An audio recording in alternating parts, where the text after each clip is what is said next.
As you can see on this map, Akrata is west of Athens. It's on what's known as the Peloponnese, and it's about 90 miles west of Athens, or 148 kilometers. So this is Akrata Beach coming up.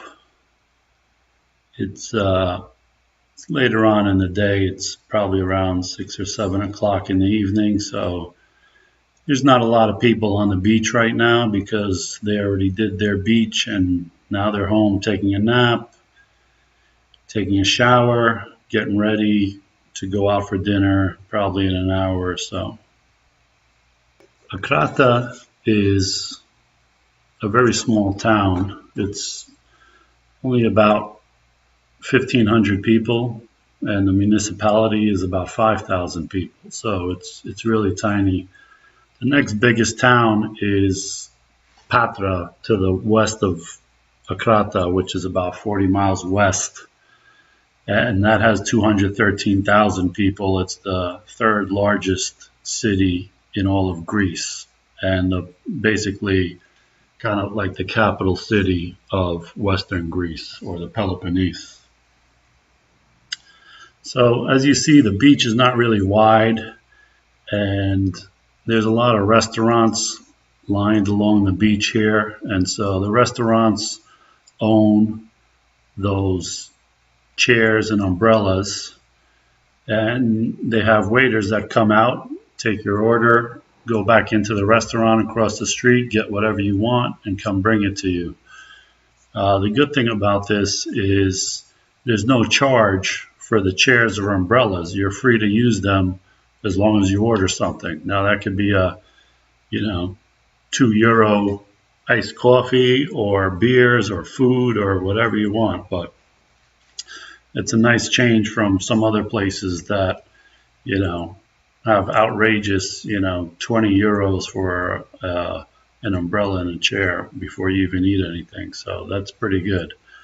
As you can see, there's not a lot of people on the beach at this time of the day, but I did take a little video earlier in the day while I was on the beach just to get an idea of the crowds you'll see. And here it is coming up right now. I apologize in advance for the water that's on the lens a little bit, so bear with me.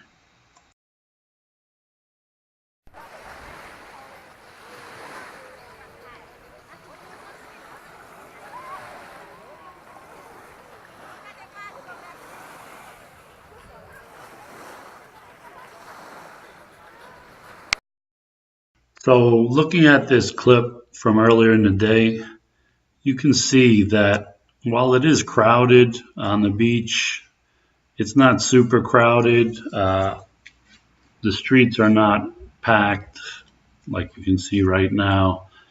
And there's a reason for that. Well, there's a few reasons for that. One is it's a weekday, and a lot of people come out on the weekends to come here, especially since this is shot in early July. And at this time in July, not a lot of people are coming here for the month or staying during the week. They do that mostly in August. So they may come for the whole month of August and stay all the time. Whereas in July, they may just be coming for the weekend, Friday to Sunday or Thursday to Saturday or whatever. So also it's something you can see on the beach is that there's a lot of young kids there because there's a lot of older parents there that have apartments close by because I guess it's a good place to vacation for their kids, easy to get to and whatnot. That doesn't mean there aren't older people, teenagers, college students, people in their 20s. There definitely is, but it's not a party town by any means. It's not Ibiza, it's not Mykonos or anything like that, or one of these islands in Greece that are known for partying. You know, you have your bars and little semi clubs, you know, even on the beach there, some of these places turn into like little kind of like a disco kind of place. So you have that, but it's definitely not known for that, and people don't come here specifically for that, I would say.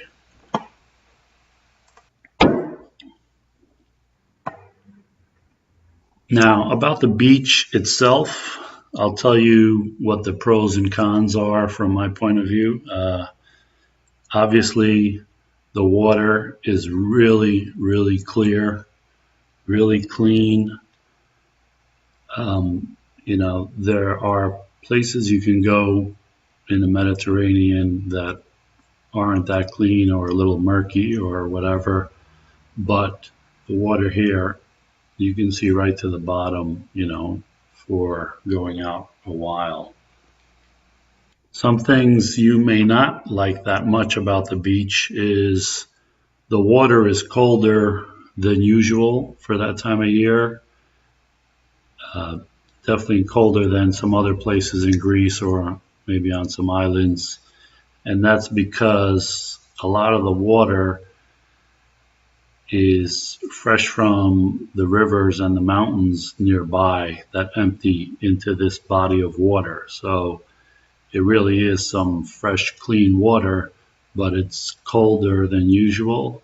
Now, it's not New York City beach cold water or anything even close to that, but it's probably 5 to 7 degrees Fahrenheit colder than maybe someplace in Athens or on the islands or something along those lines. Still, it's refreshing and it feels good to swim in for sure. And like I said, it's really clean and clear. So that's still a plus. Um, the water is also really deep, really quickly. So you can go in, you know, 10, 15 feet and already can't touch the bottom and it gets even deeper. Also, there are no lifeguards. So that's something to keep in mind. On the other hand, this is not an ocean, so there's no big waves or rip tides or undercurrents or anything like that. So you just got to be careful. Another thing that's not so good about this beach is the sand or lack of sand. If you see, it's all these white rocks, kind of. I guess they call them river rocks or something like that. That's kind of what they look like. They're basically, some of them are the size of maybe a bar of soap or something like that. And walking on them is really hurtful to your feet. I mean, you really need some kind of shoes or flip flops or even sneakers. If you look at the shore right there by the water, you'll see everybody's shoes and flip flops because they need them to walk even just 25 feet or something from their umbrella and chair to the water because it's really difficult to walk on those kind of rocks. They may look nice in the pictures and everything like that, but when you actually walk on them, you'll you'll realize that having fine sand on a beach is the way to go because this is really tough to walk on. Another good thing about Akrata is how close all the housing is to the beach. So if you're staying out here in Akrata, you basically do not need a car unless you're going to the grocery store, which is a few blocks away, closer to the little town where the bus station is and things like that. But just your everyday going from your house to the beach to the restaurants, it's just a very short, nice walk along this one street, really. You don't need a car, you don't need a scooter, you don't need a taxi. and all the restaurants are right here, and they set up tables right on the beach. So at night, when the sun goes down and it's cooler, you're eating right there, literally on the beach with a nice breeze, and you hear the little bit of waves. So it's really nice, and the restaurants have really great seafood, regular Greek food, calamari, all the usual stuff, and it's not super expensive, even though it's literally right on the beach. It's not tourist prices; it's regular Greek prices for local kind of prices. In terms of where to stay out here, there's not a lot of options. The the only real hotel is the Akrata Beach Hotel, which is coming up in a block or so on the right hand side. That hotel has about 100 or less probably rooms, and when I stayed there, it was about 40 euros a night, maybe $45 a night at the time with the exchange rates. Now it might be online, it might be $55 a night, something like that. I think I saw. Um, I guess I got a cheaper rate because my cousin went and talked to the lady who she knew. Obviously, everybody here knows each other. So if you walk in off the street and go talk to them directly, you'll probably get a better price than if you book it online even. So it's not a bad deal for 40 euros a night. It's a nice hotel. It's 3 star. It's not anything super fancy, but it's new-ish, and the rooms are nice. So, and like I said, you don't have a lot of options these days. Maybe with Airbnb becoming more popular, maybe some people are renting out on Airbnb over here. I haven't really looked into that much, but that may be another option. The Akrata Beach Hotel does get full sometimes. I actually tried to stay there once, and it was full, so I had to stay at my cousin's place. And here is the Akrata Hotel coming up on the right.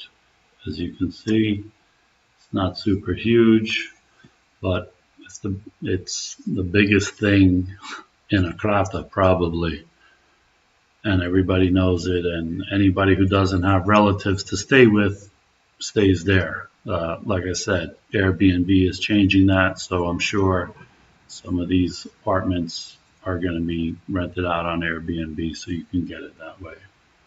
Now, one of the reasons why there's only one hotel here is probably because, one, the low population, but also, like I said, it's not a huge tourist town. It's mostly Greeks from Greece that come here. This is their vacation town, and they come here every year. And it's not so far from Athens. It's a 2-hour ride. And the other thing, talking about the ride getting here, the thing is that the road to get here used to be this little narrow 1-lane road in each direction with no divider. So it was basically kind of a death trap road. And if you drove it any time other than in the middle of the sunny day in the daytime, you're really risking your life. A lot of accidents, a lot of head-on collisions and whatnot over there because everybody's trying to pass everybody to get around them because there's no passing lanes and things like that. So I remember traveling on that road back probably around 2000, and it was really difficult. My cousin didn't even want to drive on it. I drove for her. And all along the road, you see those little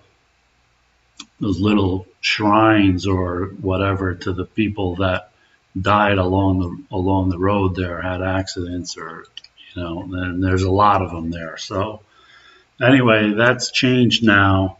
You have the National Greek Highway.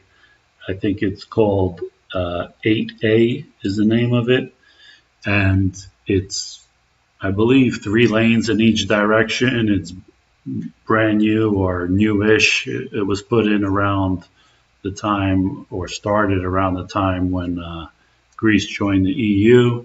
So now the time it takes to get here has diminished a lot. So that may increase tourism here. Who knows? I don't know, but you can still get here by bus also.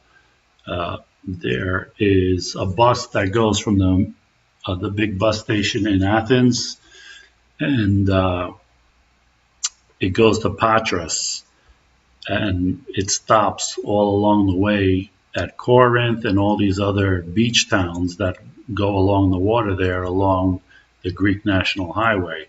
So obviously it takes longer than the car, but still it's pretty quick. I think it was around 3 hours or something like that when I took it. Another good thing about Akrata is if you get tired of the little strip here and the restaurants, you can go a little further inland, and there's a lot of little old school kind of towns. It's almost like going back into time. They have the little square where the old guys drink their coffee in the morning or sit there all afternoon just looking around. And at night, it turns into little restaurants where everybody comes out and eats and drinks and socializes, and everybody knows everybody. My cousin took me to a place called Ano Akrata, which basically means above or top or something like that.